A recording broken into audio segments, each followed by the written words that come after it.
Pues estamos en un lugar que se llama Cesarea de Filipo.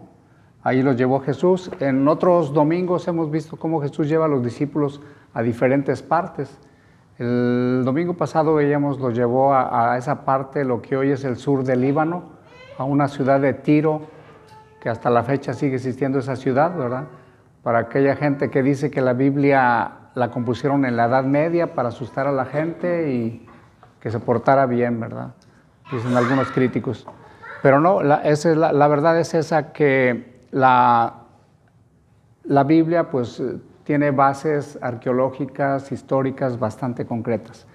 Es lo que hoy, hasta hoy sería esta parte que ven aquí, es una parte que se llama Cesarea de Filipo, y no sé, vamos a quedarnos en esta parte, pero ojalá encontremos otra. Son ruinas de lo que fueron unos templos. Sin embargo, por ahí, los que tienen buena vista, me interesa ampliarlo más porque hay una cueva donde estaban las puertas del abismo. Por eso Jesús lleva a los discípulos para hablarles de que las puertas del abismo no prevalecerán sobre la iglesia. Está por allá la cueva, está... No, esta es otra, está por allí, sí, en esa parte. Si tienes otra, mientras lo que quería hablarles, esta Cesarea de Filipo, para que conozcamos un poco también. Herodes el Grande tuvo 4 hijos y como buen político, ¿verdad?, heredó a sus 4 hijos 4 reinos. Y a Filipo le tocó esta parte y él vino a poner aquí una ciudad muy grande. Los romanos pues hacían construcciones muy poderosas, muy grandes. Ahí está esa cueva, miren, exactamente, esa es la cueva a la que Jesús viene, y cerca de allí, en aquel tiempo era pues mármoles blancos y todo bien bonito, ¿verdad? Hoy pues ya son ruinas. Jesús va con los discípulos y les empieza a hablar de esto. Yo quería hablarles un poco de por qué Cesarea de Filipo. Cesarea viene del nombre del César, el César Augusto. Los emperadores romanos, que eran prácticamente los dueños de las tierras, de la gente, de todo. Y llegó a un punto que todo imperio llega a un momento en que se las cree, que es todopoderoso.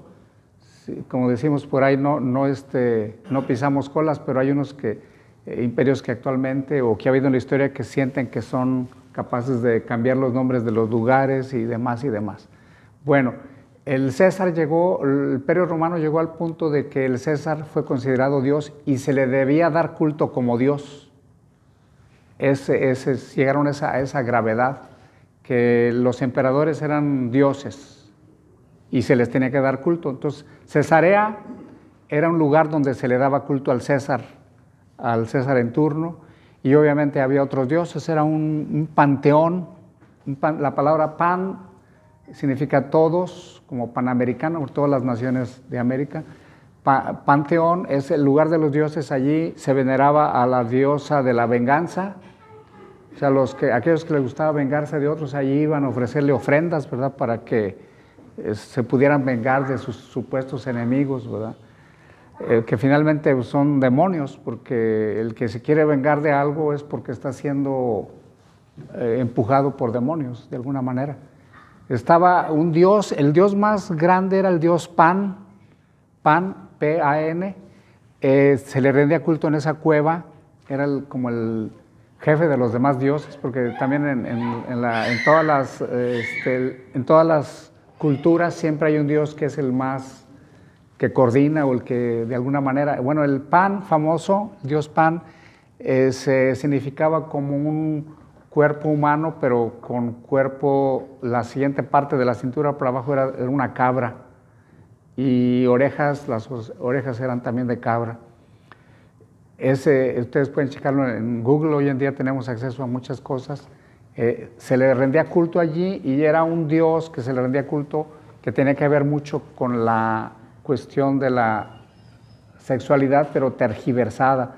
Sabemos que la sexualidad humana es querida por Dios, y dentro del plan de Dios funciona bien, debería de funcionar bien. Y en cambio, bueno, siempre en las culturas antiguas vamos a encontrar una tergiversación, significa un poder distorsionar. Dios, cuando creó al ser humano, lo creó bien, y cuando hizo todas las cosas, el agua, el cielo, las estrellas, todo dijo que estaba bien, bien, y cuando creó al ser humano dice, está todo muy bien, todo muy bien. Esa es la realidad.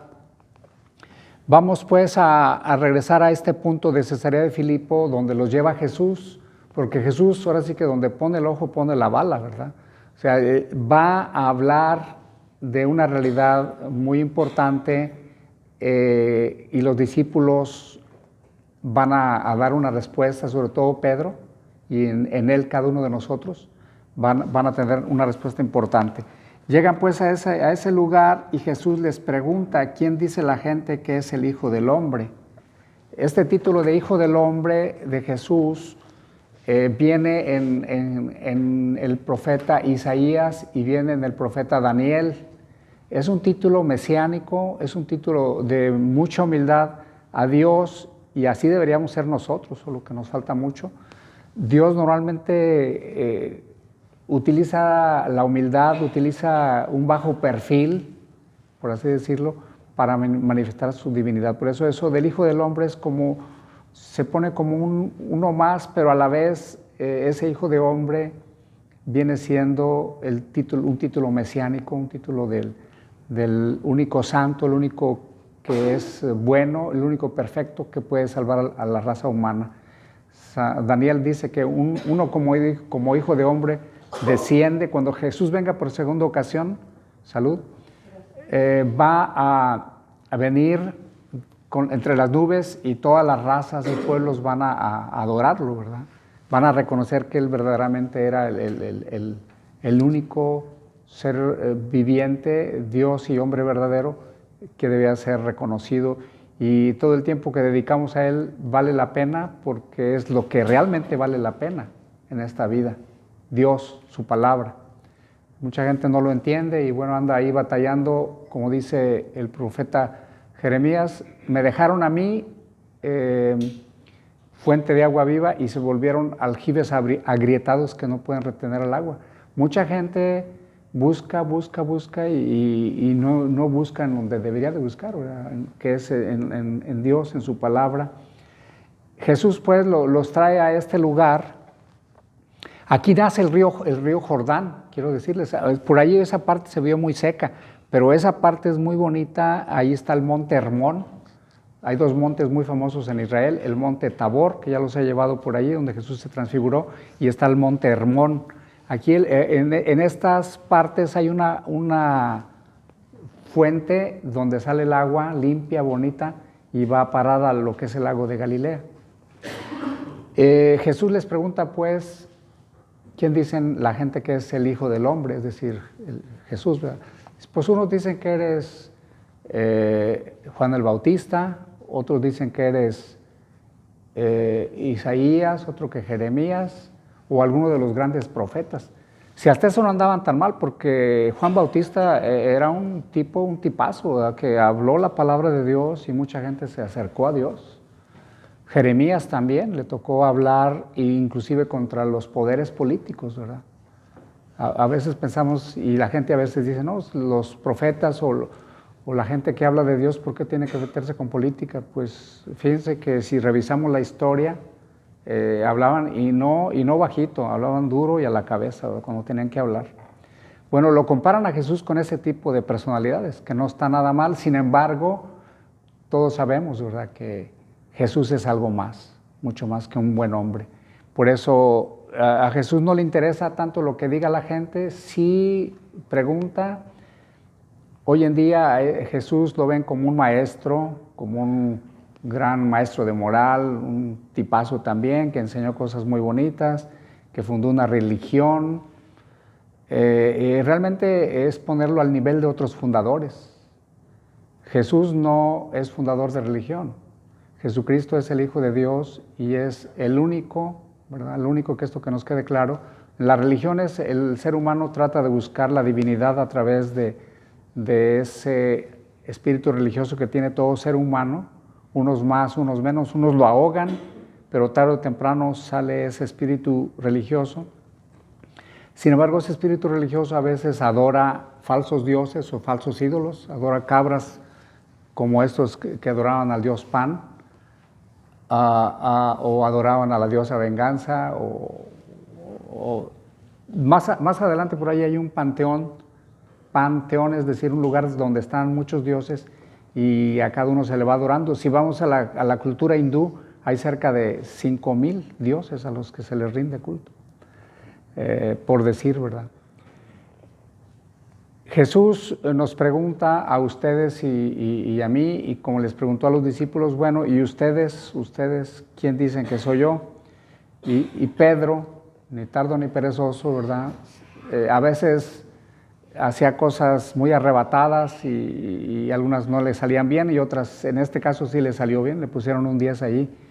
Dicen, tú eres el Mesías, tú eres el ungido de Yahvé, tú eres lo dice así directamente, tú eres el Mesías, el Hijo de Dios viviente. La palabra Mesías, Mesías, en el hebreo se utiliza esa palabra,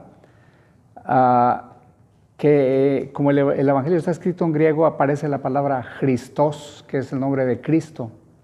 Y la palabra Christos significa el ungido, el que está lleno del Espíritu Santo, el que es el verdadero santo, en quien no hay pecado, el Cordero de Dios que quita el pecado del mundo.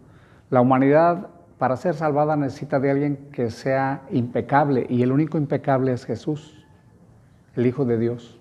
Por eso para nosotros nos queda claro que la gran aportación y única de Jesucristo es que es el Santo de Dios, es el ungido, es el Cristo, es el Mesías, y que solamente a través de Él podemos tener vida eterna. El Hijo de Dios viviente. Me estaba acordando aquí una relación con la Santísima Virgen de Guadalupe, cuando se le aparece a Juan Diego, le dice, soy la madre del Dios por quien se vive. Entonces, están bien similares, si se dan cuenta. Cuando uno analiza el Nican Mopoua, que es la narración de las apariciones del Tepeyac, con este texto prácticamente empatan. Dios quiere la vida para nosotros y, sin embargo, a veces estos dioses que prometen dar vida, pues más bien dan muerte a la gente. Gente llena de venganza, pues lo que termina es enferma de algún cáncer o con algún dolor, porque pues definitivamente no. Y a veces los demonios, porque esos dioses